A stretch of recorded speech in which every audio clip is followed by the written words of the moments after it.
வாழ்க வையகம், வாழ்க வையகம், வாழ்க வளமுடன். முத்துசாமி அவர்களை வாழ்த்திடலாங்க. இந்த இனிமையான மாலை பொழுதில் இறைவணக்கம், குருவணக்கம் பாடி பஞ்சேந்திரிய தவம் எடுத்து கொடுத்த பேராசிரியர் முத்துசாமி அவர்கள் வாழ்க வளமுடன். அவர்கள் அன்பு குடும்பம் வாழ்க வளமுடன். அவர்கள் தொழில் வளங்கள் அனைத்தும் வாழ்க வளமுடன், வாழ்க வளமுடன்.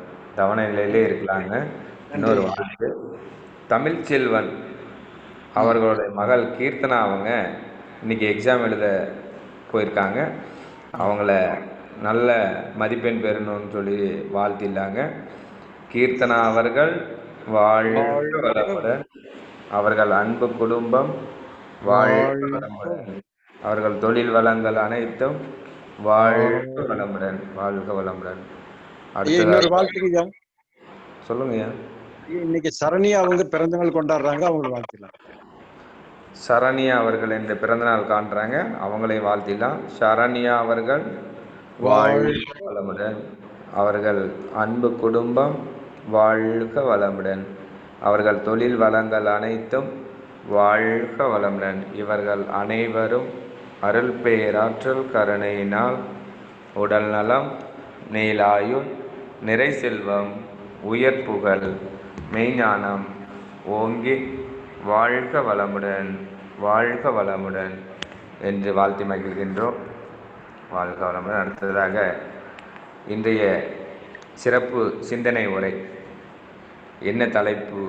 வேதாந்தமும் வேதாந்தமும் அப்படின்ற தலைப்பில் பேராசிரியர் கே ஆதவா ஐயா அவர்கள் பேச இருக்காங்க. அவர்களை பற்றிய ஒரு சிறிய அறிமுக உரை. கே ஆதவா ஐயா அவர்கள் நுண்ணியல் அப்படின்ற படிப்பு படிச்சிருக்காங்க. எம்ஃபில் மருத்துவ நுண்ணிய கல்வியும், எம்ஏ மனித சிறப்பு யோகாவும், எம்ஃபில் மனித சிறப்பு யோகாவும், பிஹெச்டி மனித சிறப்பு யோகாவும், டிஏசி அக்குப்ரெஷர் டாக்டராகவும் உள்ளார். இவர்கள் இன்று நமக்கு வாய்ப்பு கொடுத்து பேச உள்ளார்கள். இவர்களை கருவம்பாளையம் அறிவுத்திருக்கோயில் நிர்வாகிகள் சார்பாகவும், கருமைய பாசறை என்ற ஜூம் குடும்பத்தில் இணைந்துள்ள அனைவரின் சார்பாகவும் சிறப்புரை நடத்தி தருமாறு அன்போடு கேட்டுக்கொள்கின்றோம். வாழ்க வளமுடன். ஐயா, மைக் ஆன் பண்ணிக்கலாங்க.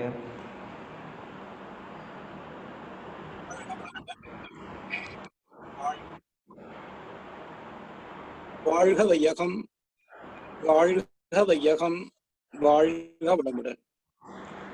குரு வாழ்க, குருவே துணை. எல்லாமல்ல இறைவனுடைய அளப்பெரிய கருணையினாலும், ஆசான் அருள் தந்தை வேதாத்ரி மகிழ்ச்சியுடைய அருள் ஆசியினாலும், இந்த புனிதமான நல்ல தினத்தில் நாம் எல்லோரும் இணைய தளத்தின் வாயிலாக இணைந்திருந்து அருட்சிந்தனை பெறுவதற்காக குழுமிருக்கின்றோம். ஆச்சாரியர் அவர்கள் இங்கு சூக்குமமாக எழுந்தருளி இந்த நிகழ்ச்சியை நடத்தி கொடுக்கட்டும். முதலாவதாக அன்னையை வணங்கி, தந்தையை வணங்கி, ஆசான் அவர்களை வணங்கி, இதுகாரும் பூவுலகத்தில் தோன்றியிருக்கக்கூடிய அனைத்து ஆன்மீக பெரியோர்களை மனதால் நினைந்து வணங்கி வாழ்த்தி அவர்களோடு உயிர் கலப்பு பெற்று இந்த இணையதளத்தில் இணைந்திருக்கக்கூடிய இருபால் மெய் உணர்வாளர்களை வணங்கி, அவர்தம் பெற்றோர்களை வணங்கி இந்த நிகழ்ச்சியை தொடங்குவோம். வாழ்க வையகம், வாழ்க வையகம், வாழ்க வளமுடன். அன்பர்களே, வேதமும் வேதாந்தமும் என்ற தலைப்பு. இதனை தொடர் வகுப்பாக நாம் பார்த்து கொண்டிருக்கிறோம்.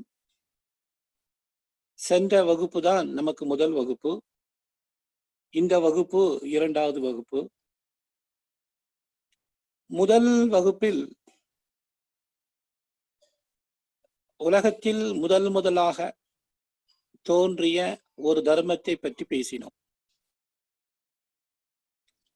அதனை சனாதன தர்மம் என்று சொன்னோம். நினைவுக்கு நமக்கு வரும். சனாதன தர்மம் என்ற வார்த்தையில் 3 அர்த்தம் இருப்பதாக சென்ற வகுப்பில் கூறியிருந்தோம். அந்த 3 வார்த்தைகளுக்கும் 3 விதமான பொருள் இருக்கிறது. சனம், ஆதனம், தர்மம். சன என்றால் ஆதியும் அந்தமும் இல்லாதது என்று பொருள்படும்.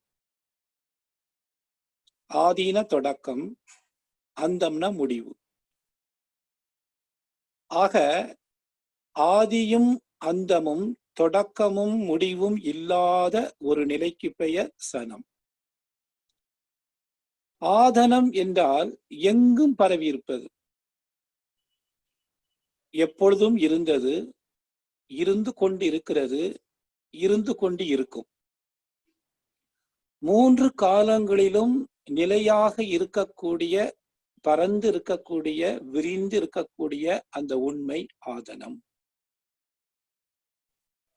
தர்மம் என்றால் அதற்கு பல அர்த்தங்கள் இருக்கிறது. இவ்விடத்தில் தாங்குவது என்று அர்த்தம். தர என்றால், தர என்ற தாதுவிலிருந்து தர்மம் வந்தது. தர என்றால் தாங்குவது. இன்னொரு பொருள் புண்ணியம் அல்லது அறம். தர்மம் என்றால் தாங்குவது, அறமாக இருக்கிறது, புண்ணியமாக இருக்கிறது. ஒழுக்கம், அதற்கு இன்னொரு மறுபெயர் ஒழுக்கம். ஆச்சாரம், ஆச்சாரம் என்பது அதை வாழ்க்கையில் நடைமுறைப்படுத்துவது. சர என்றால் நடத்துவது, நடப்பது. அந்த ஒழுக்கத்தை வாழ்க்கையில் கடைபிடிப்பது, அது தர்மம். இந்த சனாதன தர்மம் என்று அழைக்கக்கூடிய தொடக்கமும் முடிவும் இல்லாத, அதாவது அனாதியாக, அனாதினாலே ஆதியும் அந்தமும் இல்லாதது, அனாதியாக இந்த மனித குலம் தோன்றி மனித குலம் இருக்கிற வரைக்கும், இந்த பிரபஞ்சம் இருக்கிற வரைக்கும் இந்த தர்மம் நீடித்து நிலைத்து இருக்கும் என்ற ஒரு உண்மை சென்ற வகுப்பில் பார்த்தோம். இதை நினைவூட்டுவதற்காக நான் இதை மீண்டும் விளக்கினேன். இப்பொழுது இதனுடைய தோற்றுவாய் மானுடையியல் நிபுணர்கள் கூறிய the origin of human being, the transformation of human being, the evolution of human being, மனித இன தோற்றத்திலிருந்து நம்ம பார்த்தோம் சென்ற வகுப்பில். Paranthropus, Australopithecus, Homo erectus, Homo habilis, Homo neanderthalensis, Homo sapien, இப்படி 6 இனங்கள். இந்த 6 இனங்களில் ஹோமோ சஃபியன் என்று அழைக்கக்கூடிய இந்த இனம்தான் உலகம் முழுவதும் பரவி இருக்கக்கூடிய மனித இனம். 800 கோடி மக்கள் என்று சொல்லக்கூடிய அளவுக்கு ஒரே இனமாக உலகம் முழுவதும் பல கண்டங்களில் பரந்து விரிந்து வாழக்கூடிய இனம். இதற்கு முந்தைய 5 இனங்களும் அழிந்து போயின. அதற்கு வரலாற்று சான்றுகள் இருப்பதாகவும் தொல்லியல் அகழ்வாராய்ச்சி நிபுணர்கள், ஆர்கியாலஜி அந்த துறை நிபுணர்கள் அகழ்வாராய்ச்சி மேற்கொண்டு அதனை நிரூபித்திருக்கிறார்கள். அதே போன்று பாலண்டியாலஜி, அதாவது எச்சங்கள், புதைந்த எச்சங்கள். எச்சம் என்பது அந்த மனித இனத்தின் உடலின் பல பாகங்கள் இந்த மண்ணுள் புதைந்து பல ஆண்டு காலமாக அது கல்லாக மாறிய நிலை, அதுதான் எச்சம். ஆங்கிலத்தில் ஃபாசில்ஸ் அப்படின்னு சொல்லுவா, FOSSILS, ஃபாசில்ஸ். இந்த ஃபாசில்ஸ் என்று சொல்லக்கூடிய கற்படிவங்களை, எச்சங்களை படிப்பதற்கு தனி சயின்ஸ், விஞ்ஞான முறை இருக்கிறது. பேலண்டியாலஜி என்று கூறுவார்கள். இப்படி புதைபொருள் நிபுணர்களும் ஆர்கியாலஜிஸ்ட், அந்த கற்படிவ நிபுணர்களும் பேலண்டியாலஜிஸ்ட், இந்த இருவரும் மற்ற எத்தனையோ விஞ்ஞான பிரிவுகளில் இருக்கக்கூடிய நிபுணர்களும் இணைந்து இந்த மடிந்த 5 இன மக்களினுடைய கற்படிவங்களை நமக்கு எடுத்து காட்டி அந்த உண்மைகளை விளக்கியிருக்கிறார்கள். இதன் வாயிலாக நாம் தெரிந்து கொண்ட உண்மை என்ன எனில், தற்காலத்தில் வாழ்ந்து கொண்டிருக்கக்கூடிய மனித இனத்துக்கு முந்தைய இனம், அந்த ஹோமோ ஹாபிலிஸ், ஹோமோ நியோண்டர்தலான்சிஸ் என்று சொல்லக்கூடிய அந்த இனங்கள் அக்னி வழிபாடை, அக்னியினுடைய பயன்பாட்டை அறிந்திருந்ததென்றும் தவம் செய்தது என்றும் விளக்கியிருந்தோம். ஆக கற்காலத்தில் வாழ்ந்திருக்கக்கூடிய மனித இனத்திலிருந்து இன்று வரை உலகம் முழுவதும் மனித இனத்துக்கே சொந்தமான அந்த தர்மம், இதனைத்தான் நாம் சனாதன தர்மம் என்று கூறுவோம். ஞானிகளும் ரிஷிகளும் மகான்களும் எடுத்து இயம்புவது இதனைத்தான், சனாதன தர்மம். இந்த தர்மம் என்று சொல்லக்கூடிய அந்த வார்த்தைக்கு இன்னொரு அர்த்தம் ஒழுக்கம். வேதாத்திரியம் ஒழுக்கத்துக்கு அற்புதமான வரையறையை நமக்கு கொடுத்திருக்கிறது. தனக்கோ பிறர்க்கோ தற்காலத்திலோ பிற்காலத்திலோ உடலுக்கோ உணர்ச்சிக்கோ தீங்கு விளைவிக்காத எண்ணம், சொல், செயல் அனைத்தும் ஒழுக்கமாம். ஒழுகுதல் என்ற ஒரு வெர்ப், வினைத்தாதிலிருந்து ஒழுக்கம் என்று வந்தது. ஒழுகுதல் என்பது நடைமுறைப்படுத்துவது. அப்போ தர்மம் என்ற அந்த அறத்தை, அந்த ஒழுக்கத்தை, எது ஒழுக்கம்? இந்த தனக்கோ பிறருக்கோ இயற்கைக்கோ தீங்கு விளைவிக்காத எண்ணம், சொல், செயல் ஒழுக்கம். இந்த ஒழுக்கம் சொல்லக்கூடிய தர்மத்தை நடைமுறைப்படுத்துவதால் ஒழுக்கம், ஒழுகுவதனால் ஒழுக்கம். இவ்வாறாக ஏன் மனித இனம் தோன்றுவதற்கு முன்பாகவே வேதாத்திரியத்தின் துணை கொண்டு ஆய்வு செய்தால், சென்ற வகுப்பில் இதையும் கூறியிருந்தோம், சுத்தவெளியில் இருந்து முதலாக இறை துகள் எப்பொழுது தோன்றியதோ அந்த காலத்திலிருந்து இந்த நிமிடம் வரை, இன்னும் வரும் காலம் வரை, இன்ஃபினிட்டி தெரியாது, அன்னோன், இந்த பேரியக்க மண்டலம் இருக்கிற வரைக்கும் இருக்கக்கூடிய அந்த தர்மம் சனாதன தர்மம். இந்த தர்மத்தினுடைய மகத்துவத்தை சொல்லும் பொழுது கூட ஆதனம் பரவி இருக்கிறது. நிலமாக ஒரு கண்டமாக இருந்த இந்த பூமி தற்பொழுது 5 கண்டங்களாக கடல் கோளினால் பிரிந்திருந்தாலும் இந்த சனாதன தர்மத்தை மனித இனம் நடைமுறைப்படுத்திய அந்த சாத்தியங்கள், கூறுகள் அனைத்தும் ஒவ்வொரு நிலத்திலிருந்தும் மண்ணிலிருந்தும் நாம் ஆராய்ச்சிக்காக கண்டு கொண்டிருக்கிறோம். அதை புதைபொருள் மூலமாக நிறுவிக் கொண்டிருக்கிறோம், அறிந்து கொண்டிருக்கிறோம். அந்த ஆராய்ச்சியின் மூலமாக புரிந்து கொண்டிருக்கிறோம். அந்த வகையில் இந்த தர்மம் முதலாக தோன்றிய இடம் அந்த பூமி, அதனை பாரதம் சொல்லுவார். இன்னைக்கு பாரதம் சொல்ற அந்த காலத்துல, இந்த காலத்துல அந்த முதன்மையான அந்த முதல் நிலப்பரப்பிலிருந்து இந்த தர்மம் பறந்து விரிந்து சென்றது. அந்த வகையில் பார்க்கும்போது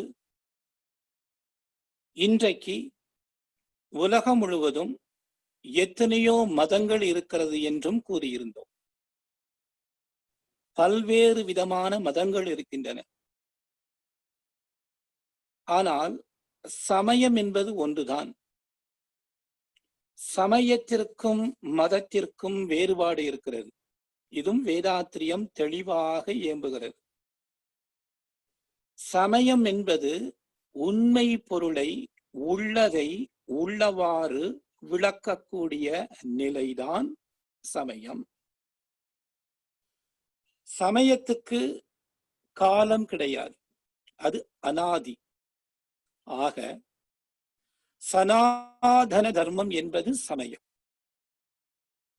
இந்த சனாதன தர்மத்திலிருந்து அதன் உட்பொருளை இந்த உலகத்தில் வாழ்ந்து கொண்டிருக்கக்கூடிய அறிவில் சிறந்த சான்றோர் பெருமக்கள் தன் அறிவின் துணை கொண்டு தன்னுடைய வாழ்வின் நோக்கமாகிய இறைநிலையை, தன் ஆன்மாவை, இயற்கையை உணர்வதற்கு அந்த சனாதன தர்மத்தினுடைய அந்த பயிற்சிகளை சாதனையாக எடுத்துக்கொண்டு எந்த சாதனையின் மூலமாக, அதாவது பயிற்சியின் மூலமாக அந்த சனாதன தர்மம் கூறும் விஷயங்களை தன்னுடைய வாழ்க்கையில் சாதனையின் மூலமாக, பயிற்சியின் மூலமாக தன்னுடைய வாழ்வின் நோக்கத்தை நிறைவேற்றினார்களோ அந்த ஆன்மீகவாதிகள், அந்த ஞானிகளால் ஏற்படுத்தப்பட்ட விஷயம்தான் மதம். மதம் என்ற ஒரு சொல்லுக்கு கருத்து என்று ஒரு அர்த்தம் இருக்கிறது, பல அர்த்தம் இருக்கிறது. இவ்விடத்தில் கருத்து. பல்வேறு மதங்கள் இருக்கின்றன. பௌத்த மதம், சமண மதம், பார்சிய மதம், சீக்கிய மதம், கிறிஸ்தவ மதம், இஸ்லாமிய மதம், நிறைய மதங்கள் இருக்கின்றன. இந்த மத தலைவர்கள் இறைநிலையை உணர்ந்து எந்த சாதையின் மூலமாக இறைநிலையை தான் உணர்ந்தார்களோ அந்த சாதனையை, அந்த மார்க்கத்தை, வழியை மனித இனத்திற்கு காட்டி அருளினார்கள். அந்த வகையில் பல்வேறு மதங்கள், பல்வேறு மத தலைவர்கள், பல்வேறு விதமான கருத்துகள் உலகம் முழுவதும் இப்பொழுது இருக்கிறது. ஆனால் சமயத்துக்கும் மதத்திற்கும் முக்கியமான ஒரு வேறுபாடு, மதத்திற்கு தலைவர்கள் உண்டு, சமயத்திற்கு தலைவர்கள் இல்லை. மதத்திற்கு காலத்துக்கு உட்பட்டன, அதற்கு ஆதியும் தெரியும், தொடக்கம் தெரியும். சமயத்திற்கு காலம் இல்லை, ஆதி இல்லை, ஆதி இல்லை, அந்தம் இல்லை, அனாதி. அந்த வகையில் சமயத்தினுடைய உட்பொருளை உணர்ந்து அதை வாழ்க்கையில் நடைமுறைப்படுத்திய அந்த ஆன்மீகவாதிகளை நாம் மத தலைவர்கள், அதை அவர்கள் எதை விளக்கினார்களோ அதனை அந்த தலைவர்கள் கூறிய மதம் என்று நாம் அழைக்கிறோம். இந்த வேறுபாட்டினை, இந்த இரண்டுக்கும் உண்டான ஒற்றுமையை வேதாத்திரியம் தெளிவாக சொல்கிறது. ரொம்ப கவனிக்க வேண்டிய ஒரு விஷயம். இப்படி எல்லா மதங்களுக்கும் மூலமாக ஆணி வேறாக இருக்கக்கூடிய தர்மமே சனாதன தர்மம். இதெல்லாம் சென்ற வகுப்பில் நாம் பேசியதுதான். புதிதாக அன்பர்கள் வந்திருப்பதற்காக, அவங்களுக்கு புதிதாக ஒரு விஷயத்தை சொல்வதற்காகவும் நினைவூட்டல் காரணத்துக்காகவும் இந்த விஷயங்களை நாம் இப்பொழுது பேசினோம். அன்பர்களே, வேதமும் வேதாந்தமும் தான் நமக்கு தலைப்பு. இதுல ரெண்டு வார்த்தைகள் இருக்கின்றன, வேதம் வேதாந்தம். வேதத்தை பற்றியும் வேதாந்தத்தை பற்றியும் நாம் எடுத்து இயம்புவதுதான் இந்த வகுப்பினுடைய நோக்கம். அந்த வேதம் சார்ந்த விஷயங்களுக்கும் வேதாந்த சார்ந்த விஷயங்களுக்கும் ஒவ்வொரு வகுப்பில் அதனை சார்ந்த ஒரு விஷயங்களை நாம் பார்ப்போம். இந்த ரெண்டுக்கும் மூலமாக விளங்கக்கூடிய அந்த சனாதன தர்மம், அதைத்தான் சென்ற வகுப்பிலையும் இப்பொழுதும் ஒரு 10-15 நிமிடங்களாக அதை பற்றி பேசியிருக்கிறோம். ஆக வேதமும் வேதாந்தமும் என்ற ஒரு கருத்து, ஒரு பொருள், அர்த்தம் எங்கிருந்து கையாளப்படுகிறது, அது எங்கிருந்து எடுக்கப்படுகிறது அப்படின்னா சனாதன தர்மம் தான். ஆக சனாதன தர்மம் தான் வேதத்தையும் வேதாந்தத்தையும் எடுத்து இயம்புகிறது. இப்பொழுது நமக்கு ஒரு கேள்வி வரும். இந்த வேதம் வேதாந்தம் என்பது ஒரு சமயம் என்று சொல்லக்கூடிய, குறிப்பாக எந்த சமயம் என்றால் இந்து சமயம்தான். சென்ற வகுப்பில் நாம் கூறியிருந்தோம், சிந்து என்ற ஒரு நதி, அந்த ஆற்றுப்படுக்கையில் நாகரிகம் தோன்றியது, மிக தொன்மையான நாகரிகம். அந்த நாகரிகத்தின் மூலமாக இன்னைக்கு உலகம் முழுவதும் பல்வேறு நாகரிகங்களை நாம் பார்க்கிறோம். அதற்கு மூலம் வேறு அந்த சிந்து சமவெளி நாகரிகம். சிந்து என்ற ஒரு சொல், அந்த ஆற்றினுடைய நதியினுடைய பெயர் காலத்தால் இந்து என்று மருவியது. ஆக சிந்து என்ற வார்த்தை இந்துவாக மருவி இந்து சமயம் அப்படின்னு நாம் குறுக்கி கொண்டோம். ஒன்றை மனதில் நாம் நினைவுபடுத்த வேண்டும், ஒரு உண்மையை நாம் ஆழ் மனதில் நினைவுபடுத்த வேண்டும். சனாதன தர்மம் என்பது உலக மக்கள் அனைவருக்கும் பொருந்தும். அதுல சமயமும் உண்டு, மதங்களும் இருக்கின்றன. மதத்தின் மூலம், மதத்தின் வேறு சமயத்தில் இருக்கிறது. இந்த சமயம் சனாதன தர்மத்தில் இருக்கிறது. ஆக சனாதன தர்மம் அனைத்துக்கும் வேறாக மூலமாக இருக்கிறது. அந்த வகையில் எல்லா மதங்களுக்கும் மூலமாக இருக்கக்கூடிய அந்த சமயம், இந்து சமயத்தில் இந்த வேதமும் வேதத்தை பற்றிய விளக்கங்களும் வேதாந்தத்தை பற்றிய விளக்கங்களும் அங்க ஏராளமாக இருக்கிறது. அந்த நிலையில் சனாதன தர்மத்தை நாம் சொல்லியிருக்கிறோம். இதன் தொடர்ச்சியாக நம்முடைய பாரத நாட்டினுடைய பெருமையை நாம் எடுத்துச் சொல்ல வேண்டும்.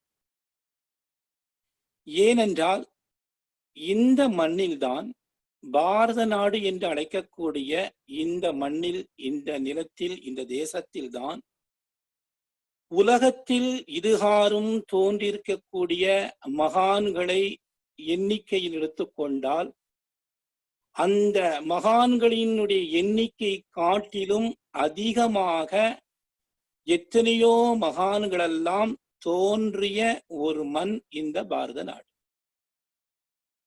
இந்த பாரத நாடு புண்ணியமான பூமி என்று கூறுவார்கள். இதை நாம் சொல்லவில்லை, ஞானிகளெல்லாம் உணர்ந்து விளக்கி இருக்கிறார்கள். உங்களுக்கு ஒரு கருத்து தெரியும்,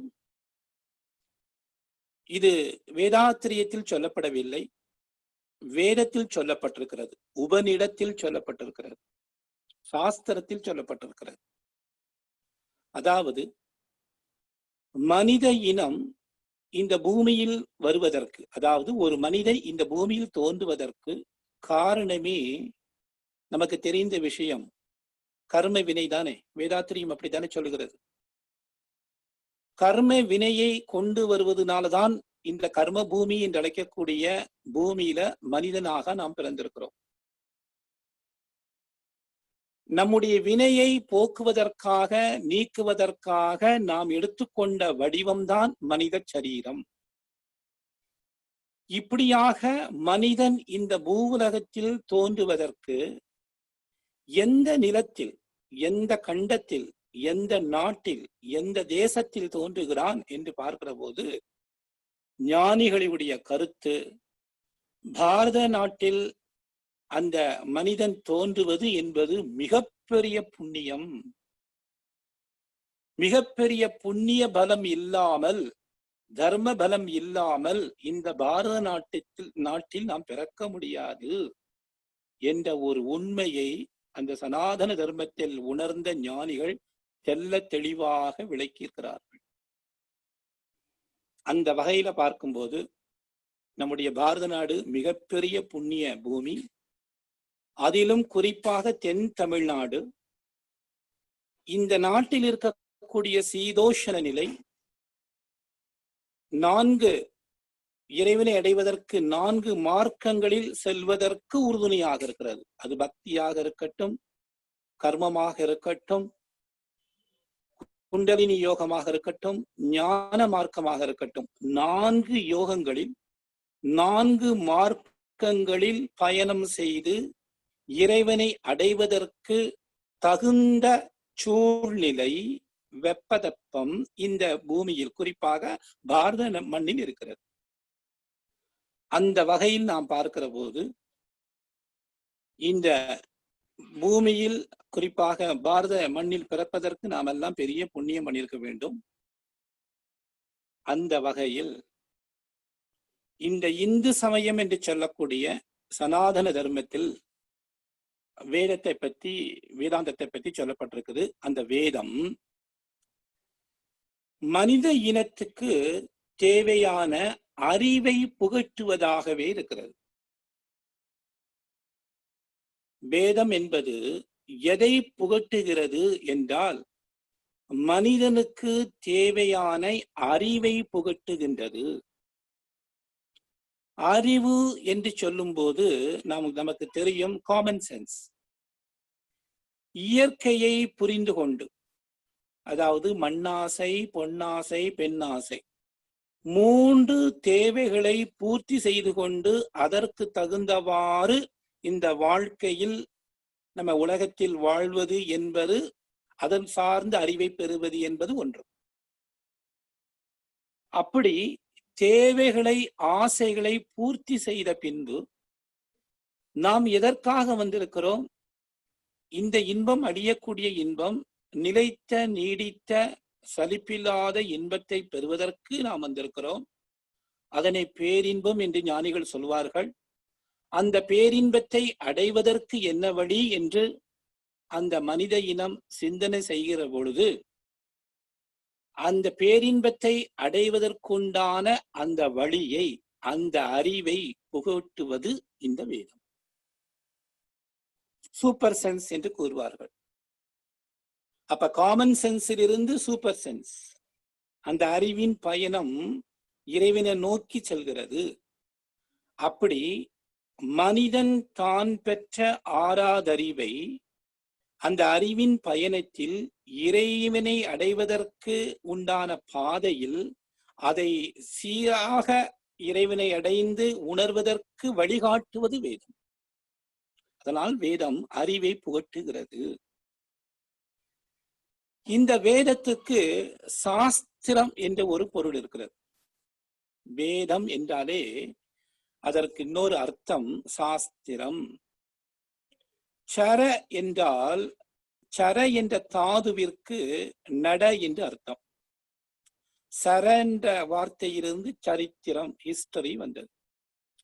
சர என்றால் நட, நடப்பது. நடப்பதுன்னா ஃபாலோ பண்ணுவது. அது எதை ஃபாலோ பண்ணுவது? அது கட்டளையிடுகிறது. வேதம் இதை செய், இதை செய்யாதே என்று மனித இனத்துக்கு கட்டளையிடுகிறது. சாசனம் என்றால் கட்டளைன்னு அர்த்தம், ஆர்டர் அப்படின்னு அர்த்தம். சாசனாத் இது சாஸ்திரம் அப்படின்னு வேதத்துல பொருள் இருக்கு. மனித இனத்திற்கு இதை நீ அடைய வேண்டும், இதை அடைய தகுதி உடையது, இது அடையக்கூடாதது என்று வேறுபடுத்தி மனித இனத்துக்கு வேதம் கட்டளை இடுவதனால் இதற்கு சாஸ்திரம் என்று பெயர். இந்த வேதம் என்ற ஒரு வார்த்தைக்கு இன்னொரு பொருள் இருக்கிறது. வித்து என்ற தாதுவிலிருந்து, மூல சொல்லிலிருந்து வேதம் என்ற ஒரு வார்த்தை வந்ததாம். வித்து என்றால் வெர்ப், தட் இஸ் அந்த அறிவு. அறிவுங்கிற வார்த்தையிலிருந்து வேதம் வந்துதான். அப்ப ஞானத்தை புகட்டுவது, அறிவை தருவது வேதம். இன்னொன்று, இந்த சனாதன தர்மம் என்று சொன்னோமே, அதுல மொத்த அந்த அறிவு ஸ்தானங்கள், வித்யாஸ்தானங்கள் எத்தனை என்று பார்க்கும்போது 18 இருப்பதாக ஞானிகளும் ரிஷிகளும் நமக்கு விளக்கியிருக்கிறார். அதற்கு தர்மஸ்தானம் என்று பெயர், இன்னொரு பெயர் வித்யாஸ்தானம் என்று பெயர். வித்தைன அறிவு, வித்யான அறிவு, அறிவை புகட்டும் நிலை. ஸ்தானம்னா நிலை. தர்மஸ்தானம்னா ஒழுக்கம், அறநெறியை புகட்டும் நிலை, அது தர்மஸ்தானம். ஆக வேதம் இந்த அறிவையும் வித்தியையும் தர்மம் என்று சொல்லக்கூடிய அறநெறியையும் நமக்கு போதிப்பதனால் இத வேதம் சொல்றோம். இந்த வித்யாஸ்தானம் தர்மஸ்தானம் எத்தனை என்று நாம் பார்க்கிற பொழுது மனித இனத்தின் வசதிக்காக அதனை 14ஆகவும் அது கூட 4ஐ சேர்த்து 18 வித்யாஸ்தானங்கள் என்று நிலைநாட்டியிருக்கிறார்கள். 18 வித்யாஸ்தானங்கள். அஷ்டதச ஸ்தானம். அஷ்டன 8, தசம்னா 10. அஷ்டதச வித்யாஸ்தானம், 18 வித்யாஸ்தானங்கள். அறிவை விளக்கக்கூடிய, அறிவை புகட்டக்கூடிய, அறிவை தரக்கூடிய அந்த ஸ்தானம் தான் அந்த வித்யாஸ்தானம். எத்தனைன்னா 18. அதை எப்படி புரிந்து கொள்ளலாம் அந்த எண்ணிக்கையில் அப்படின்னு சொன்னா, வேதம் 4. அந்த 18ல முதலாவதாக வருவது வேதம் 4. அதற்கு நமக்கு தெரியும், வேதம் ரிக்வேதம், யஜுர்வேதம், சாமவேதம், அதர்வன வேதம் சொல்லுவோம். வேதம் 4 சொல்லுவோம். இந்த வேதத்துக்கு அங்கம் 6 இருக்கிறது. இந்த அங்கம் 6ஐ தெரிந்து கொள்வதற்கு முன்பாக உபவேதத்தை பற்றி தெரிந்து கொள்ளணும். உபன அருகில், துணை புரியக்கூடியன்னு அர்த்தம். உப அப்படின்னா அருகில் அல்லது துணை புரியக்கூடிய. வேதத்துக்கு அருகாமையில் இருக்கக்கூடிய வேதம், வேதத்துக்கு துணை புரியக்கூடிய வேதம், அதற்கு பெயர் உபவேதம்.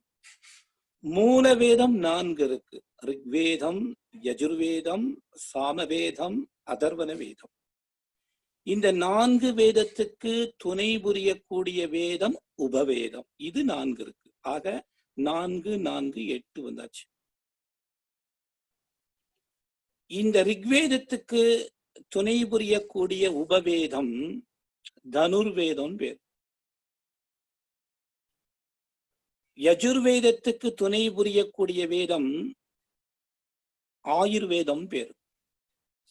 சாமவேதத்திற்கு துணை புரியக்கூடிய உபவேதம் காந்தர்வம் பேர். அதர்வன வேதத்துக்கு துணை புரியக்கூடிய உபவேதம் அர்த்தசாஸ்திரம் பேர். அப்ப 4 வேதத்துக்கு உபவேதம், துணை வேதம் 4. அது தனுர்வேதம், ஆயுர்வேதம், காந்தர்வம், அர்த்தசாஸ்திரம். இந்த 4 உபவேதம். அடுத்தது வேதத்திற்கு அங்கங்கள் இருக்கிறது. அங்கம் என்பதுனா பகுதின்னு அர்த்தம். The parts. வேதத்திற்கு அங்கங்கள் 6. 4 வேதத்திற்கும் அங்கங்கள் 6ஆக ஞானிகள் ரிஷிகள் பிரிக்கிறார்கள். அங்கம், பார்ட்ஸ், பகுதி. இதற்கு ஷடங்கம் என்று ஒரு பெயர் இருக்கு, அல்லது வேதாங்கம் என்று ஒரு பெயர். வேதத்திற்கு அங்கமாக இருப்பதனால் இது வேதாங்கம். இது ஆறாக இருப்பதனால் ஷடங்கம். ஆக ஷடங்கம் எத்தனை? 6. வேதாங்கம் எத்தனை? 6. எது அவை அப்படின்னு பார்க்கிற போது முதலாவதாக வருவது சிக்ஷை. இதற்கு சூத்திரம்னே பேர் இருக்கு. இந்த ஷடங்கம் என்று சொல்லக்கூடிய 6க்கும் வேதாங்கம் என்று சொல்லக்கூடிய 6க்கும் சூத்திரம் என்று ஒரு பெயர் இருக்கிறது. ஒன்று, முதலாவதாக வரக்கூடிய சூத்திரம் சிக்ஷை, இரண்டாவதாக கல்பம், மூன்றாவதாக வியாக்கரணம், நான்காவதாக நிருத்தம், ஐந்தாவதாக சந்தஸ், ஆறாவதாக ஜோதிஷம். ஆக வேதாங்கம் என்று அழைக்கக்கூடிய ஷடங்கம் 6. அதுல சிக்ஷை சூத்திரம் என்று கூறுகிறோம். சிக்ஷை சூத்திரம் மீண்டும் நினைவு கூறுகிறேன். கல்ப சூத்திரம், வியாக்கரண சூத்திரம், நிருத்த சூத்திரம், சந்தஸ் சூத்திரம், ஜோதிஷ சூத்திரம். 6 சூத்திரம் வருது. ஷடங்கம் 6. அடுத்ததாக வேத உபாங்கம். வேதம் பிளஸ் உப பிளஸ் அங்கம் இஸ் ஈக்வல் டு வேத உபாங்கம். வேதம் 4 தெரியும், அதற்கு துணை புரியக்கூடிய உபவேதம் 4 தெரியும். வேதாங்கம் 6 தெரியும், அதற்கு ஷடங்கம்னு பேர். அடுத்தது வேத உபாங்கம். இந்த அங்கத்துக்கு துணை புரியக்கூடிய அங்கம், அதனால வேத உப அங்கம், வேத உபாங்கம். இது 4ஆக ரிஷிகள் பிரிக்கிறார்கள். அதுல ஒன்று மீமாம்சம், நியாய சாஸ்திரம், தர்மசாஸ்திரம், அடுத்ததாக புராணம். இது வேத உபாங்கம் 4. எது 4 வேத உபாங்கம்? 1 மீமாம்சம், இரண்டாவதாக நியாய சாஸ்திரம், மூன்றாவதாக தர்மசாஸ்திரம், நான்காவதாக புராணம். ஆக இத்தனையும் நாம் கூட்டினால் மொத்தம் 18 வருகிறது. இதனைத்தான் நாம் 18 வித்யாஸ்தானம், அதாவது அறிவை தரக்கூடிய விடயம், அந்த பகுதி மொத்தம் 18 என்று ரிஷிகள் நமக்கு பகுத்து பிரித்து வழங்கியிருக்கிறார்கள்.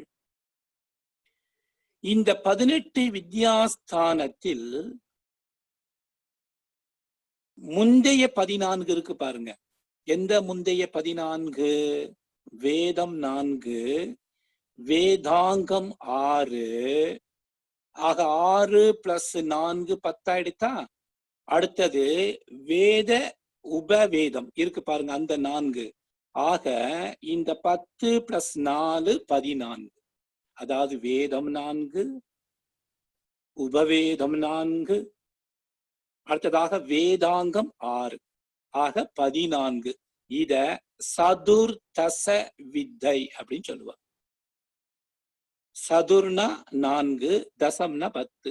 சதுர்தச வித்யாஸ்தானம் அல்லது சதுர்தச தர்மஸ்தானம். இப்ப ஒரு வார்த்தை நான் புதுசா சொல்றேன், தர்மஸ்தானம். ஏற்கனவே சொன்னதுதான்.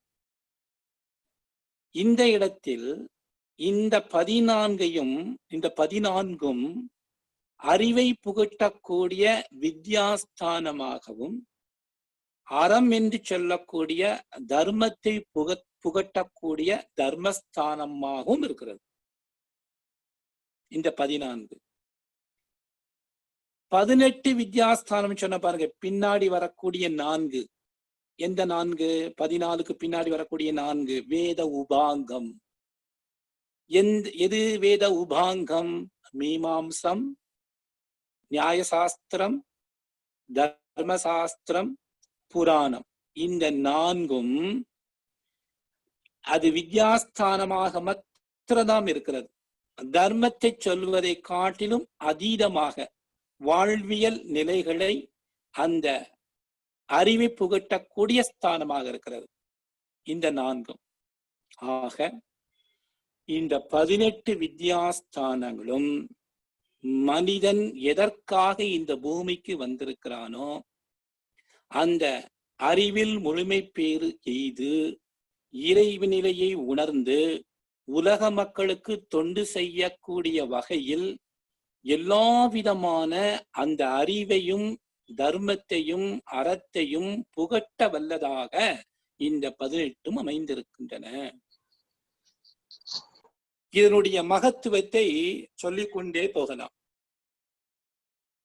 அன்பர்களே, இவ்வளவு விடயங்கள் மனித குலத்திற்கு மனித இனத்திற்கு பொதுவாக இருக்கிறது. ரொம்ப கவனிக்க வேண்டிய விஷயம். மற்ற மதங்களுக்கு கூட இது பொதுவாக இருக்கிறது. மற்ற மதங்களுக்கு கூட பொதுவாக இருக்கிறது. அப்படின்னா என்ன புரிந்து கொள்வது? அண்டர்ஸ்டுட். மனித இனத்திற்கு தேவையான அந்த அறிவையும் அந்த அறத்தையும் தர்மத்தையும் புகட்டுவது இந்த 18 வித்யாஸ்தானம். இதற்கு நிரூபணம் இருக்கிறது. Strong evidence. என்ன நிரூபணம்? எத்தனையோ நூற்றாண்டுகளுக்கு முன்பாக இந்த சீன யாத்ரீகர்கள் நம்ம நாட்டுக்கு வந்திருக்கிறா அப்படின்னு நம்ம தெரிஞ்சிருக்கிறோம். நமக்கெல்லாம் தெரியும். பாஹியன் அவர் பேர், ஒருத்தர் பேர் பாஹியன். இன்னொரு காலகட்டத்துல அந்த ஹுவான் சாங் அப்படின்னு ஒருத்தர் வர்றார். பாஹியன் அண்ட் ஹுவான் சாங் என்ற இரு சீன யாத்திரிகர்கள் நம்ம பாரத நாட்டுக்கு வந்து பல்வேறு இடங்களுக்கு பயணத்தை மேற்கொண்டு அங்க இருக்கக்கூடிய கலைகளையும் நாகரிகத்தையும் பண்பாட்டையும் அந்த வாழ்க்கை நெறிமுறைகளும் அதை உணர்ந்து அறிந்து அதனை எழுத்து வடிவத்தில் அவர்கள் பதித்திருக்கிறார்கள். இன்று வரைக்கு நம்முடைய பாரத நாட்டின் இந்த 18 வித்யாஸ்தானத்தின் பெருமையை உணர்வதற்கு தகுந்த ஒரு எவிடன்ஸ், நிரூபணமாக அந்த வரலாற்று சான்றுகள் இருக்கின்றன.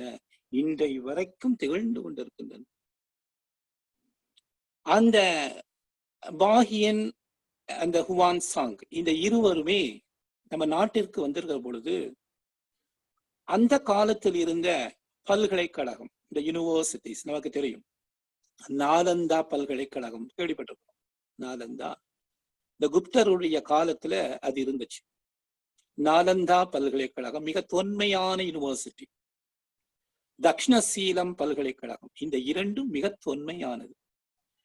அந்த நாலந்தா தக்ஷணசீல பல்கலைக்கழகத்தில் எத்தனையோ மாணவர்கள் சேர்ந்து பயின்று கொண்டிருக்கும் போது அப்பொழுது இந்தியா முழுவதும் 2 மதங்கள் பரவி இருந்தன. ஒன்று பௌத்த மதம், இன்னொன்று சமண மதம்.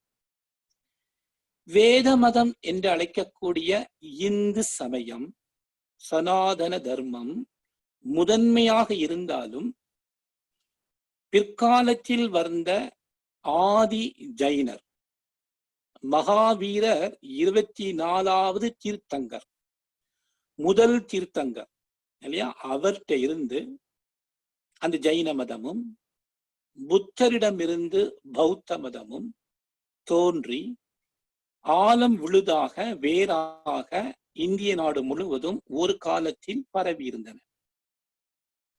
அப்பொழுது அந்த நாலந்தா தக்ஷணசீலம் பல்கலைக்கழகத்தில் பயின்று கொண்டிருக்கக்கூடிய மாணவர்கள்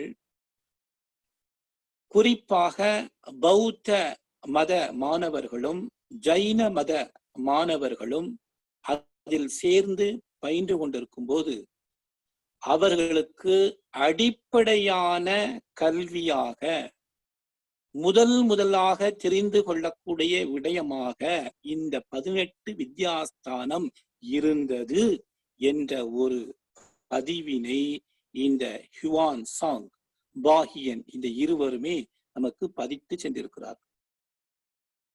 அப்ப என்ன புரிகிறது என்றால், பௌத்த மத கொள்கை சமண மத கொள்கை வேத சமயத்திற்கு சனாதன தர்மத்திற்கு வேற்றுமையாக இருந்தாலும் அவர்கள் இறைநிலையை பாழ் என்று கூறுவார்கள், இல்லை என்று கூறுவார்கள். மெட்டீரியாலிசம் என்றே அதுக்கு பெயர், உலகாயதம் அப்படின்னு அதுக்கு பேர். நம்ம இந்திய திருநாட்டில் தோன்றிய உலகாயத மதம் 2, ஒன்று பௌத்தம், ஜைனம். மெட்ரியாலிசம் சொல்லுவார். கண்ணால் பார்க்கக்கூடிய இந்த உலகம் பிரத்யக்ஷம், அதுதான் உண்மை. இறைநிலை கண்ணுக்கு புலப்படாதது, அப்படி என்ற ஒரு உண்மையை இல்லை என்று கூறக்கூடிய ஒரு மதம். அந்த மதத்தை அந்த மதத்தை சார்ந்த மாணவர்கள் படிக்கிற பொழுது அவர்கள் அந்த மதத்துக்கு மூலமாக விளங்கக்கூடிய அந்த 18 வித்யாஸ்தானத்தை, வேத சமயத்தை அவர்கள் கற்றார்கள் என்ற ஒரு விடயம் நமக்கு இன்று வரைக்கு சரித்திரத்தில் நமக்கு நினைவூட்டி கொண்டே இருக்கின்றன.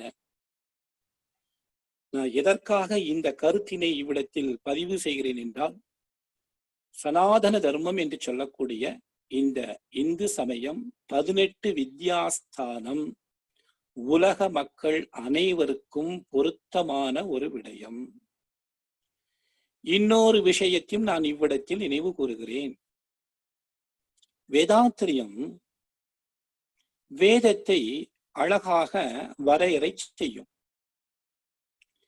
எது வேதம் என்றால் வேதாத்திரியம் இவ்வாறாக கூறுகிறது: எந்த நூல் இறைநிலை உணர்வையும் அறநெறியையும் புகட்டுகின்றதோ அது வேதம் என்று சொல்லுகிறது. இவ்வாறாக வரையறுக்கப்படுகிறது. அப்ப எந்த நூல் இறைநிலை உணர்வை பற்றியும் அறநெறியை பற்றியும் எடுத்து இயம்புகிறதோ அது வேதம். அந்த வகையில் மானுட குலத்திற்கு பொதுவான விடயங்களை, வாழ்வின் நோக்கத்தை நிறைவேற்றுவதற்குண்டான வழிமுறைகளை பொதுவான கண்ணோட்டத்தோடு நமக்கு இயம்புவதனால் இதனை நாம் சனாதன தர்மம், வேத சமயம், 18 வித்யாஸ்தானம், 14 தர்மஸ்தானம் என்று சிறப்பாக அழைக்கின்றோம். பிற்காலத்தில் வரக்கூடிய இந்த ராஜேந்திர ராஜராஜ சோழர்களுடைய மன்னர்களுடைய காலத்தில கூட அந்த நூற்றாண்டு ஏறக்குறைய 9ஆம் நூற்றாண்டு 8ஆம் நூற்றாண்டுகளில் காணப்படக்கூடிய கல்வெட்டின் மூலமாக நாம் இதை நிரூபிக்கலாம். உங்களுக்கு தெரியும், நிறைய செப்பேடுகளும் கல்வெட்டுகளும் நம்முடைய தமிழ்நாட்டில் கூட காண கிடைக்க பெற்றிருக்கின்றன. உதாரணமாக, கடலூரிலிருந்து பாண்டிச்சேருக்கு செல்லும் வழியில் பாகூர் என்ற ஒரு இடம் இருக்கிறது. அவ்விடத்தில் தோண்டி எடுக்கப்பட்ட கல்வெட்டு அங்க கடியாஸ்தானம் என்று சொல்லக்கூடிய இந்த 18 வித்யாஸ்தானங்களை அங்க கலாசாலையாக இருந்து பயிற்றுவிக்கப்பட்ட விஷயம் இருந்ததாக அந்த கல்வெட்டு நமக்கு சொல்கிறது.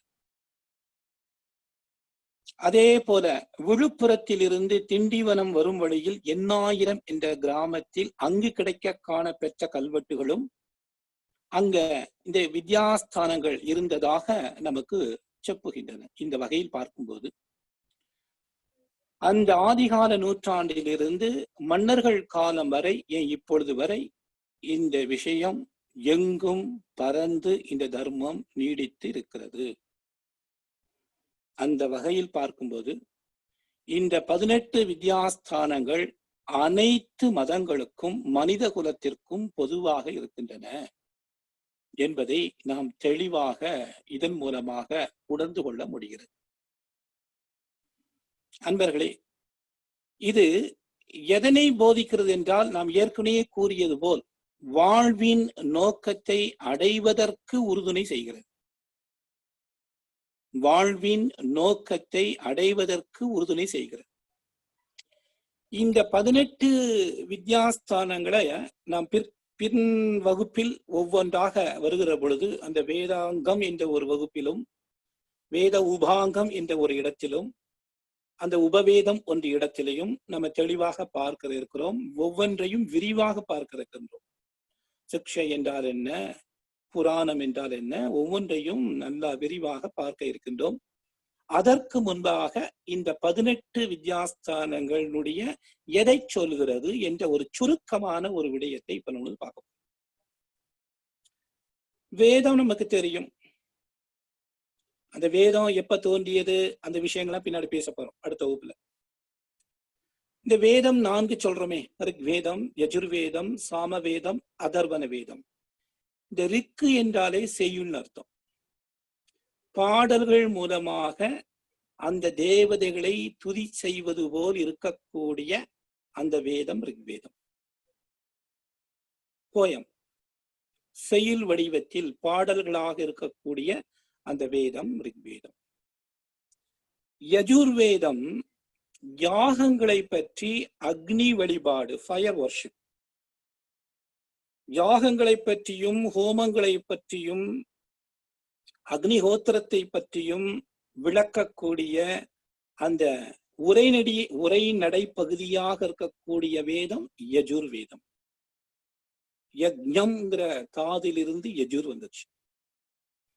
சாமம் என்று சொன்னால் இசை, பண், the tune.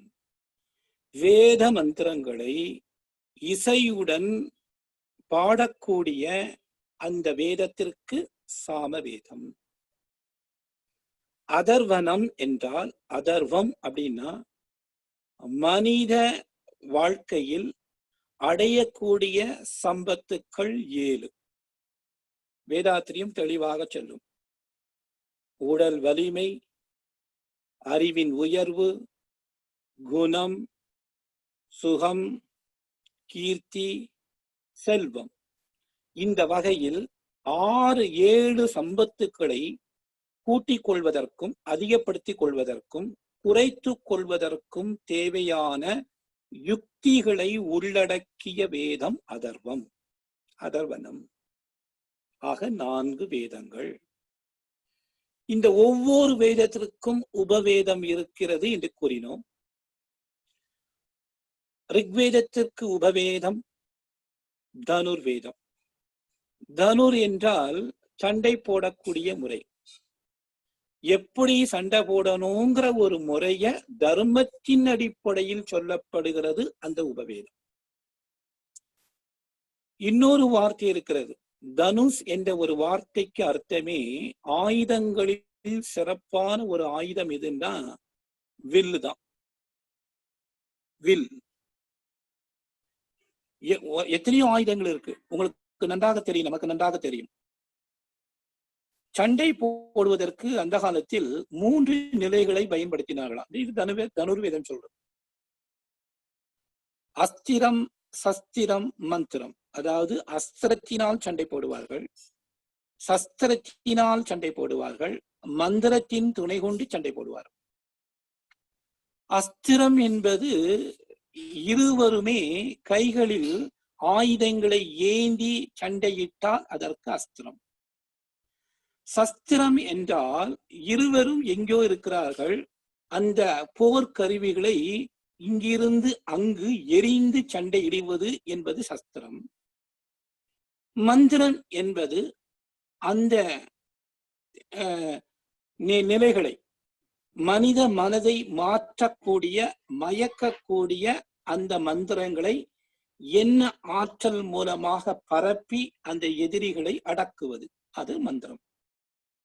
இப்படி தனுர்வேதம் அஸ்திரத்தின் மூலமாக, சஸ்திரத்தின் மூலமாக, மந்திரத்தின் மூலமாக எப்படி போரிடுவது, அதுவும் குறிப்பாக தர்மத்தின் அடிப்படையில் ரொம்ப கவனிக்க வேண்டிய விஷயம், அதை விளக்குறதாம் தனுர்வேதம்.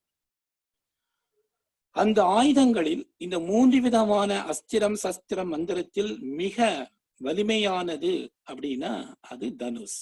அதாவது வில்லும் அம்பும். வில்லும் அம்பும். இன்னைக்கு பாருங்க, இந்த வில்லும் அம்புதான். அதாவது பகவத்கீதையில கூட கிருஷ்ணன் அர்ஜுனனுக்கு சொல்லும் போது நான் ஆயுதங்களில் வில்லாக இருக்கிறேன்னு சொல்றேன். ராமனுக்கு உகந்த கருவி அந்த ஆயுதம் வில்லு அம்பு. தசமகா வித்தையில் வேதத்தில் குறிப்பாக இறைவனை பெண் ரூபமாக வழிபடக்கூடிய நிலைகளை வேதம் விளக்கிற போது தசமகா வித்தை என்று சொல்லும். அந்த தசமகா வித்தையில் 10 பெண் தெய்வத்தில் 3வது பெண் தெய்வ வழிபாடு ஸ்ரீ வித்தை என்று கூறுவார்கள். அந்த தெய்வம் லலிதா திரிபுர சுந்தரியின் பேர், ராஜராஜேஸ்வரின் பேர். அந்த பெண் தெய்வத்தின் இடது கரத்தில் கரும்பு வில் இருக்கிறது, வலது கரத்தில் பஞ்ச புஷ்ப பானங்கள் இருக்கின்றன. இடது கரத்தில் கரும்பு வில், வலது கரத்தில் பஞ்ச புஷ்ப பானம் இருக்கிறது. அதாவது ஆயுதம், அந்த அம்பு புஷ்பங்களால் ஆக்கப்பட்டதாம், பூக்களால் ஆக்கப்பட்டதாம். எது? செந்தாமரை, செங்கழுநீர், செவ்வாம்பல், மாம்பு, செவ்வல்லி. இந்த 5 புஷ்பங்களை ராஜராஜேஸ்வரி என்று அழைக்கக்கூடிய திரிபுர சுந்தரி தன்னுடைய வலது கரத்தில் ஏந்திருக்கிறார்களாம். அப்ப 5 அம்பு மலர்களை தன் கரத்தில் பிடித்துக் கொண்டு இடது கரத்தில் அந்த கரும்பு வில்லை வைத்திருக்கிறார்களாம். ஆக அந்த வில் என்று சொல்லக்கூடிய ஆயுதம் மிக தொன்மையானது, மிக போற்றுதற்குரியது. அதன் பெயரிலேயே அந்த வேதம் இருக்கிறது, அதற்கு தனுர்வேதம்.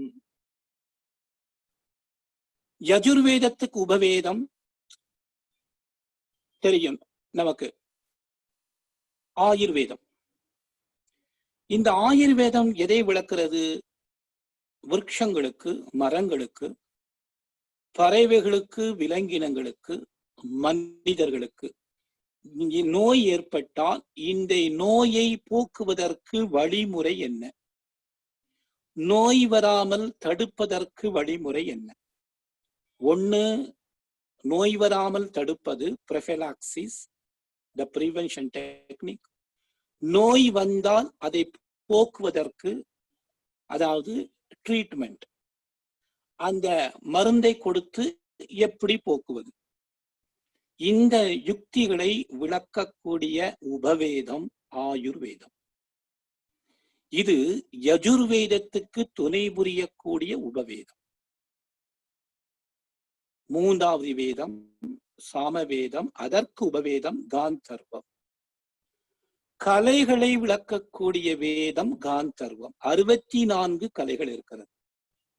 அதுல இசைக்கலை இருக்கிறது, ஓவிய கலை இருக்கிறது, நாட்டிய கலை இருக்கிறது, எத்தனையோ விதமான கலைகள்.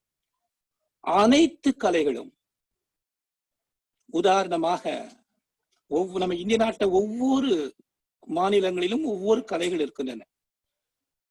மேற்கத்திய நாடுகளில் பல்வேறு விதமான அந்த கிளாசிக்கல் அந்த கலைகள் இருக்கின்றன.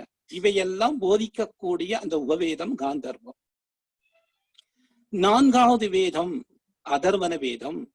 இந்த அதர்வன வேதத்தினுடைய துணை உபவேதம் அர்த்தசாஸ்திரம். அர்த்தசாஸ்திரம் எதை இயம்புகிறது என்றால், அரசியல் நிலைகளையும் பொருளாதாரத்தின் கோட்பாடுகளையும் கொள்கைகளையும் விளக்கக்கூடிய உபவேதம் அர்த்தசாஸ்திரம். அதாவது அரசியலுடைய கொள்கை கோட்பாடுகளையும் பொருளாதாரத்தின் கொள்கை கோட்பாடுகளையும் இயம்பக்கூடிய உபவேதம் அர்த்தசாஸ்திரம். ஆக 4 மூலவேதம், 4 உபவேதம் நமக்கு தெரிந்து கொண்டோம். இது ஒரு இன்ட்ரோடக்ஷன் தான். 6 அங்கம், வேதாங்கம், ஷடங்கம் 6. சிக்ஷை அப்படின்னு சொன்னா ஒரு அக்ஷரம் என்று சொல்லக்கூடிய ஒரு எழுத்தை, ஒரு லெட்டர், அதை எவ்வாறாக உச்சரிக்க வேண்டும், சரியான உச்சரிப்பு. 2வது, எந்த காலத்தில் உச்சரிக்க வேண்டும், அதனை எந்த டியூன், இசையுடன் உச்சரிக்க வேண்டும். ஒரு 3 விடயங்களை அது விளக்குறது சிக்ஷை சூத்திரம். ஒரு எழுத்தாக இருக்கட்டும், பல எழுத்துகளின் கூட்டாக விளங்கும் வார்த்தையாக இருக்கட்டும், த வேர்ட், பல வார்த்தைகளின் கூட்டாக இருக்கக்கூடிய வாக்கியமாக இருக்கட்டும், சென்டென்ஸ், எதுவாக இருந்தாலும் சரியான உச்சரிப்பு, சரியான காலம், சரியான இசை. இந்த மூன்றையும் விளக்கக்கூடிய சூத்திரம் சிக்ஷை. வியாக்கரணம் கிராமர், இலக்கணத்தை போதிக்கும் சூத்திரம் வியாக்கரணம். நிருத்தம் டிக்ஷனரி, அகராதி. வேத மந்திரத்துக்கு பொருள் என்ன என்று விளக்கக்கூடிய சூத்திரம் நிருத்தம்.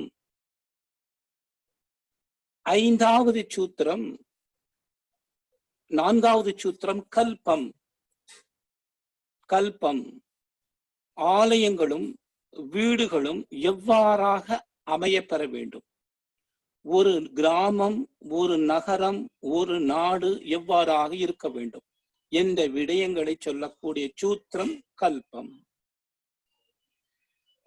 சந்தஸ், வேத மந்திரங்கள் எந்த இலக்கணத்தின் அடிப்படையில் அமைந்திருக்கிறது என்பதை விளக்கும் சூத்திரம் சந்தஸ். மந்திர இலக்கணத்தை விளக்கும் சூத்திரம் சந்தஸ்.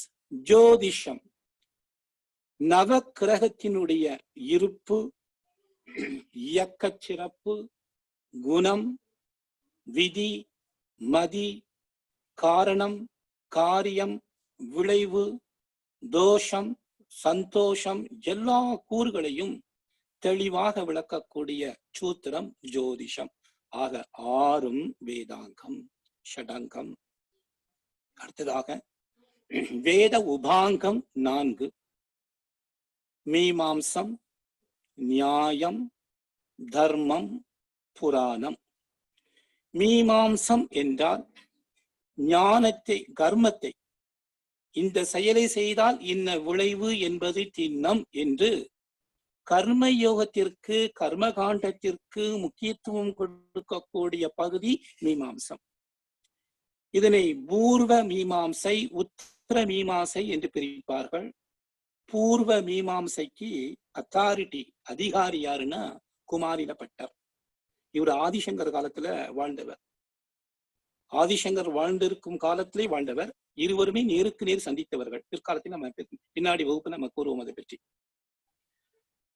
உத்தர மீமாம்சை பட்ட பாஸ்கரர் மூலமாக சொல்லப்பட்டது. கர்மயோகத்தை விளக்கக்கூடிய அந்த பகுதி மீமாம்சம். தர்மசாஸ்திரம், எத்தனையோ சாஸ்திரம் இருக்கு தர்மத்தை பற்றி. அதுல மிக தொன்மையான சாஸ்திரம் எது என்றால் மனு நீதி சாஸ்திரம். இதுதான் தர்மசாஸ்திரம். மனு நீதி என்று, மனு என்ற ஒரு அரசனால் சொல்லி வைக்கப்பட்ட, ஒரு ரிஷியால் சொல்லி வைக்கப்பட்ட சாஸ்திரம், அது தர்மசாஸ்திரம். நியாய சாஸ்திரம் கௌதம ரிஷி. இந்த பிரம்மாண சாஸ்திரம் என்று அழைக்கக்கூடிய, யுக்தி சாஸ்திரம் என்று அழைக்கக்கூடிய, தர்க்கசாஸ்திரம் என்று அழைக்கக்கூடிய இந்த நியாய சாஸ்திரத்துக்கு அதிகாரி யாருன்னா கௌதம ரிஷி. அவர் அறிவு வரக்கூடிய வழியை 6 பிரம்மாணங்கள் மூலமாக நமக்கு விளக்கியிருக்கிறார் நியாயசாஸ்திரம். புராணம் 18 வியாசர் பண்ணியிருக்கிறார். நமக்கு தெரியும், அக்னி புராணம், பிரம்மாண்ட புராணம், நிறைய புராணம் இருக்கு. அந்த 18 புராணத்திற்கு உபபுராணமும் இருக்கு. ஆக 18 வித்யாஸ்தானங்களை, அந்த தர்மஸ்தானங்களை இந்த சனாதன தர்மம் என்று சொல்லக்கூடிய வேத சமயம் மனித இனத்துக்கு பொதுவான விஷயங்களை கூறி வாழ்வின் நோக்கத்தை நிறைவேற்றுவதற்கு நமக்கு வழிகாட்டுகின்றன என்பதை இந்த வகுப்பில் நாம் பார்த்து கொண்டோம். இதனுடைய தொடர் வகுப்பினை, தொடர் விடயங்களை அடுத்த வகுப்பில் நாம் பார்ப்போம். இதுகாரும் செவிமடுத்து கேட்ட அன்பர்கள் அனைவரும் அருட்பேராற்றல் கருணையினால் உடல் நலம், நீளாயுள், நிறை செல்வம், உயர்ப்புகள், மெஞ்ஞானம் ஓங்கி எல்லா வளங்களையும் நலங்களையும் நிறைவாக பெற்று உலக மக்கள் அனைவரும் ஆரோக்கியமுடனும் தர்ம சிந்தனையுடையும் தத்தம் கடமைகளை செய்து வாழ்வின் நோக்கத்தை ஈடேற்றக்கூடிய வகையில் தன் வாழ்க்கை பாதையை செவ்வனே அமைத்து பேரின்பத்தை பெறுவார்கள் என்று உங்கள் அனைவரையும் வாழ்த்தி, இறைவனுடைய கலந்து, ஆச்சாரியருடைய அறிவோடு கலந்து உங்கள் அனைவரையும் மீண்டும் வாழ்த்தி வணங்கி நிறைவு செய்து கொள்கிறேன். வாழ்க வையகம், வாழ்க வையகம், வாழ்க வளமுடன். வாழ்க வையகம், வாழ்க வையகம், வாழ்க வளமுடன். சிறப்பான முறையில் நமக்கு 1 மணி நேரம் சிறப்புரை நடத்திய ஆதவ ஐயா அவர்கள் உலகமே தர்மத்தில்தான் உள்ளது என்பதில் ஆரம்பித்து தர்மத்திற்கு வேறு பெயர் ஒழுக்கம். நமது மகரிஷி அவர்கள் இரண்டொழுக்க பண்பாடு நினைவுபடுத்தினார்கள். ஒழுக்கத்தில் நடைமுறைப்படுத்துவதற்குத்தான் நம் மகரிஷி அவர்கள் உடற்பயிற்சி, தவம், காயகல்பம் அனைத்தையும் நமக்கு கொடுத்துள்ளார்கள் என்பதையும் நினைவுபடுத்தினார்கள். சமயம் என்றால் உள்ளதை உள்ளவாறு கூறுவதுதான் சமயம் என்று மிக அருமையான முறையில் சிறப்புரை நடத்தி கொடுத்த பேராசிரியர் கே ஆதவ ஐயா அவர்களை வாழ்த்தி மகிழ்வோம். கே ஆதவ ஐயா அவர்கள் வாழ்க வளமுடன். அவர்கள் அன்பு குடும்பம் வாழ்க வளமுடன். அவர்கள் தொழில் வளங்கள் அனைத்தும் வாழ்க வளமுடன். ஆதவ ஐயா குடும்பத்தார் அனைவரும் அருள் பேராற்றல் கருணையினால் உடல் நலம், நீலாயுள், நிறை செல்வம், உயர் புகழ், மெய்ஞானம் ஓங்கி வாழ்க வளமுடன், வாழ்க வளமுடன் என்று வாழ்த்தி மகிழ்கின்றோம். வாழ்க வளமுடன். இப்போது கேள்வி பதில் செக்ஷனுங்க. ஐயா மைக் ஓப்பன் பண்ணிக்கலாம்.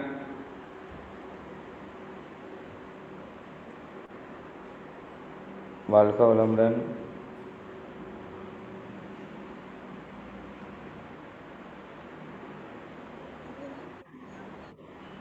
கை ஹேண்ட் பை பண்ணிருக்கோம். வாழ்க வளமுடன் ஐயா. சொல்லுங்கம்மா. வாழ்க வளமுடன் ஐயா. ஐயா தெளிதல் இருக்குல்லங்க ஐயா.